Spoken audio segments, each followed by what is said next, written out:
Hello बच्चों, let's see this question. The question says the time taken by a particle in simple harmonic motion for maximum displacement is. Question में पूछा गया है कि एक simple harmonic motion में किसी पार्टिकल का मैक्सिमम डिस्प्लेसमेंट कितना टाइम के बाद होगा मीन पोजीशन से. की concept of the question is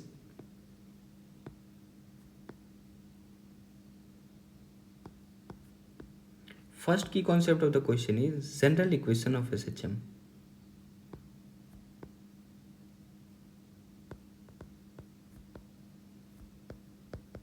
simple harmonic motion का जनरल इक्वेशन क्या होता है? ये होता है x equal to A sine omega t, और ये तब होता है जब पार्टिकल मीन पोजीशन पे होता है. सेकंड की concept of the question is relation between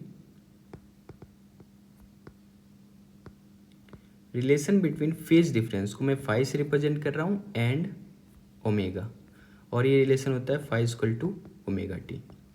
तो इन दोनों की कॉन्सेप्ट की हेल्प से हम लोग इस क्वेश्चन को सॉल्व करेंगे. पहले ये देखते हैं कि सपोज एक लाइन में पार्टिकल एसएचएम परफॉर्म कर रहा है. ये एक्सट्रीम पोजीशन है ये दोनों, और यहाँ पे मीन पोजीशन है. एक्सट्रीम पोजीशन पे क्या होता है? एम्पलीट्यूड होता है. ये माइनस से मैं ले ले रहा हूँ, ये प्लस से ले ले रहा हूँ. पार्टिकल एसएचएम परफॉर्म कैसे कर रहा होगा? ये मीन पोजीशन से एक्सट्रीम पे जा रहा होगा, वापस लौट के मीन पे आ रहा होगा, फिर मीन होते हुए एक्सट्रीम पे जा रहा होगा, फिर लौट के मीन पे आ जा रहा होगा. तो उसका एक साइकिल कंप्लीट हो जा रहा होगा, या फिर टी टाइम पीरियड यानी 1 टाइम पीरियड कंप्लीट हो जा रहा होगा. अगर आप इसी चीज़ को इक्वेशन से समझो तो पार्टिकल क्या है, मैक्सिमम डिस्प्लेसमेंट पे कितना टाइम है. यहाँ पे मैक्सिमम डिस्प्लेसमेंट दिया हुआ है. तो आप सपोज पार्टिकल एसएचएम परफॉर्म करना मेन पोजीशन से स्टार्ट किया है, तो इस मेन पोजीशन से पार्टिकल का मैक्सिमम डिस्प्लेसमेंट क्या हो सकता है? एम्पलीट्यूड. कोई भी पार्टिकल का मेन पोजीशन से मैक्सिमम डिस्प्लेसमेंट एम्पलीट्यूड के बराबर ही हो सकता है, उससे ज़्यादा नहीं हो सकता है. तो एम्पलीट्यूड मैक्सिमम डिस्प्लेसमेंट, तो अगर आप जनरल इक्वेशन में पुट करो x equal to A sine omega t, A को अगर आप स्मॉल ए लिखो, x equal to A sine omega t, ये फॉर एम्पलीट्यूड है, आप कैपिटल ए भी यूज़ कर सकते हो. मैक्सिमम डिस्प्लेसमेंट पे ए क्या हो जाएगा? A equal to X equal to A हो जाएगा. तो A equal to A sine omega t. तो यहाँ से आप देखोगे ए से ए कैंसिल आउट हो जाएगा, साइन ओमेगा टी हो जाएगा 1. Sine omega t equal to 1, यानी ओमेगा टी का वैल्यू क्या आ गया? साइन थीटा का कौन सा वैल्यू 1 होता है? ये पाई बाई 2 होता है.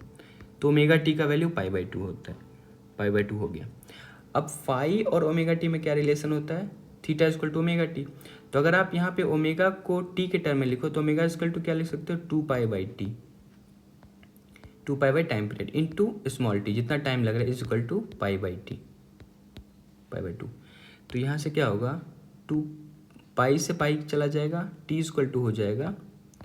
अगर आप टी लो तो ये 2 और ये 2 क्रॉस मल्टीप्लाई हो जाएगा, तो ये टी इक्वल टू हो जाएगा टी बाई 4.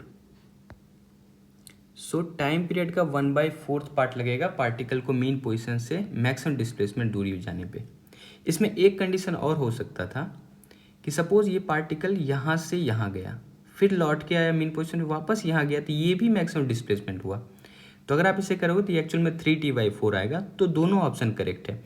या फिर अगर आप इसको बोलो टाइम पीरियड 3t/4 भी आ सकता है, क्योंकि यहाँ पे फेज डिफरेंस कितना हो जाएगा? 3π/2 हो जाएगा. तो दोनों ऑप्शन करेक्ट है. तो ऑप्शन के हिसाब से चलो तो ऑप्शन में आपका t/4 ही दिया हुआ है. अगर 3t/4 होता तो वो ऑप्शन भी करेक्ट होता. So the correct option is option number 4. Hope you understood it well. Best of luck. Thank you.